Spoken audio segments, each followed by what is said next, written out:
ప్రేక్షకులకు నమస్కారం అండి.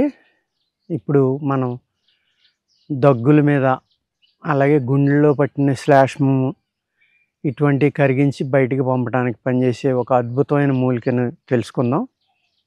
ఇదండి. దీన్ని చెముడు చెట్టు అంటారు. కాడ చెముడు. జముడు చెట్టు అంటే ఏర్పాటు అండి. చెముడు చెట్టు అంటే ఏర్పాటు. ఈ భాషలో చే అనేటోడికి మారిపోతుంది, జా అనేటోడికి మారిపోతుంది. జముడు చెట్టు అంటే జముడు అంటాం మనం. బొమ్మ జముడు, బ్రహ్మ జముడు, చెప్పు జముడు అనేక రకాలు ఉంటాయి అన్నమాట. 4 పలకలు ఉంటాయి, 3 పలకలు ఉంటాయి, గుండ్రంగా ఉంటాయి, పెద్ద పెద్ద వెడల్పుగా ఇంతంత వెడల్పు ఆకులు ఉండి వాటి నిండా ముళ్ళు ఉంటాయి. అవన్నీ జముడు చెట్లకి సంబంధించినవి. అర్థమైంది కదండి. ఇది చెముడు. దీన్ని కాడ చెముడు అని కూడా అంటారు. ఇది చాలా మంచి మూలిక అండి, కానీ విషం కూడా. ఈ కాడ ఇలా తీస్తే వెంటనే పాలు వస్తాయి. ఈ పాలు ఒక్క అరచుక్క అంతే ఏ అయితే వస్తున్నాయో ఈ ఒంటికి తగిలితే పొక్కుతాయి కూడా. పొక్కినప్పుడు దీనికి నీరులపై రసం కానీ వెన్నపూస కానీ రాస్తే తగ్గిపోతుందండి. సెగ్గడ్లు అంటాం కదా, అలాంటివి వచ్చినాయి అనుకోండి, కొంతమందికి రెగ్యులర్గా వస్తూ ఉంటాయి. ఇయర్లీనో 2 ఇయర్స్కో 3 ఇయర్స్కో వస్తూ ఉంటాయి.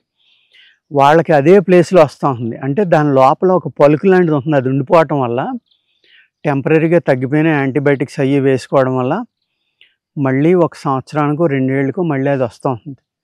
ఆ వచ్చినప్పుడు ఏం చేస్తారంటే ఈ జముడు పాలు, ఈ కాడ జముడు ఉంది కదా, ఈ పాలు ఇలా ఇరిస్తే వస్తాయి చూడండి, డ్రాప్గా కారుతున్నాయి కిందకి. దీన్ని గుడ్డకు రాయాలి. గుడ్డకు రాసి అది పగలక ముందరే దానిపైన అంటించాలి. అంటిస్తే అది అలా ఉండిపోతుంది, తొందరగా ఊడదు. దాన్ని ఏం చేయాలి, అప్పుడు ప్రతిరోజు ఉదయం లెగ్గానే కొన్ని పుల్లలు ఆ కొమ్మలు ఇరిచి ఆ పాలు ఆ గుడ్డ మీద అలా రాస్తూ ఉంటే కొన్ని రోజులకు అణిగిపోయి మళ్ళీ రాకుండా ఉంటుందండి. దీన్ని ఒక అరచుక్క నుంచి చుక్క మాత్రమే 2 తులాల పంచదార పాకంలో కలుపుకుని తాగితే వాంతులు కానీ విరోచనాలు కానీ అయ్యి చాలా బాగా మీకు ఈ శ్లేష్మం అనేది కానీ స్టమక్ క్లీన్ అవ్వటం కానీ ఇవన్నీ జరుగుతాయి. కానీ మీరు పొరపాటున ఇది వైద్యుల యొక్క సలహా లేకుండా, వైద్యుల యొక్క పర్యవేక్షణ లేకుండా చుక్క బదులు 3-4 చుక్కలు వేసారంటే మీ పేగులకి ఇబ్బంది పెడుతుంది. పొట్ట లోపల ఉన్న పేగులు పాడవుతాయి, అలాగే దారుణమైన విరోచనాలు అవుతాయి, మనిషి చనిపోవడానికి కూడా ఇబ్బంది కలుగుతుంది.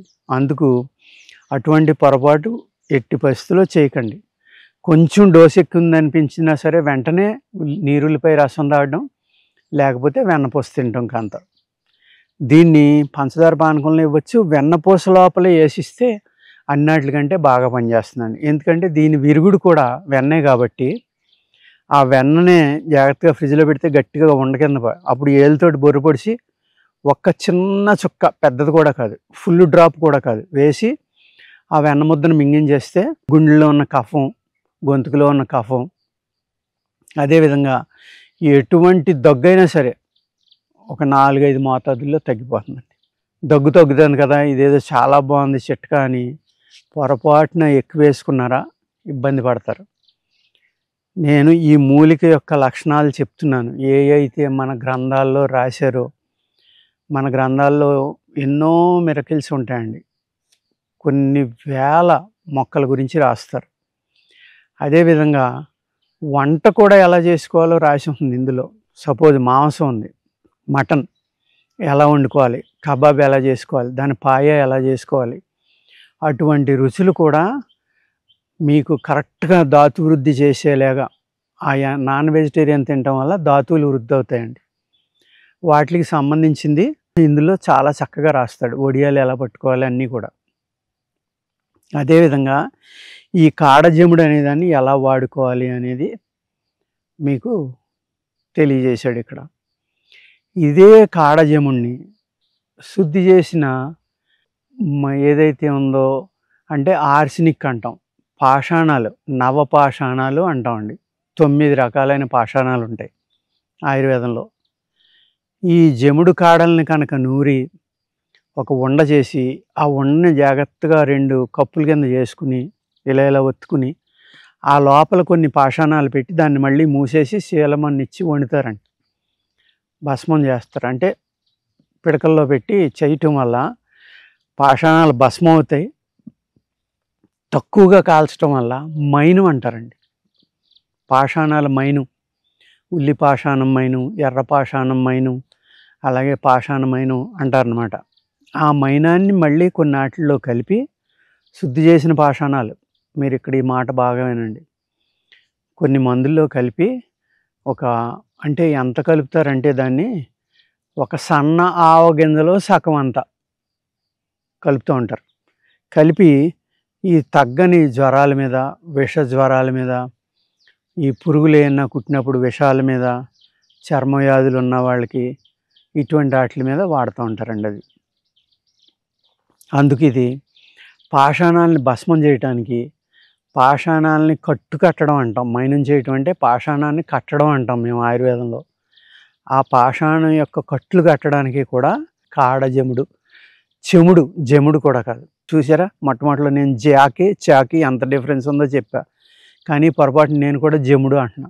జముడు కాదండి, జముడు అంటే తప్పది.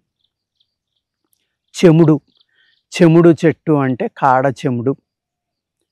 అర్థమైంది కదండి. దీనికి అనేక రకాల సాంస్క్రిట్ నేమ్స్ కూడా ఉన్నాయి. ఇది విష పదార్థం, కానీ అనేక రకాల మీద పనిచేస్తుంది. లివర్ వాపు మీద పనిచేస్తుంది, స్ప్లీన్ వాపు మీద పనిచేస్తుంది, పొట్టలో ఉన్న క్రిములను చంపుతుంది, గుండెల్లో ఉన్న శ్లేష్మాన్ని బయటికి పంపుతుంది, దగ్గులు తగ్గుతాయి, కంఠంలో ఉన్న శ్లేష్మాన్ని కూడా లోపలికి పంపి విరోచనం ద్వారా అయిపోయేలాగా చేస్తుంది. దీన్ని రాయడం వల్ల కురుపులు తగ్గుతాయి, చర్మవ్యాధులు తగ్గుతాయి. కానీ సున్నితంగా ఉన్న చర్మం మీద దీని పాలు పడితే కనుక పుండు పడుతుందండి. ఆ పుండు పడినప్పుడు ఏం రాయమన్నాను నేను? లోపలికి ఇవ్వాలంటే ఉల్లిపాయ రసం ఇవ్వండి, పైన రాయడానికి వెన్న చాలా మంచిదన్నమాట. అలాగే ఇది పుండు పడిన చోట మీకు చింతాకు రసం దొరికితే అది రాసినా తగ్గిపోతుంది, నీరుల్లిపాయ రసం రాసినా తగ్గిపోతుంది, లేదు వెన్నపూస ఉంటే ఇంట్లో కాస్త వెన్నపూస రాసినా ఆ పుండు తగ్గిపోతుందండి.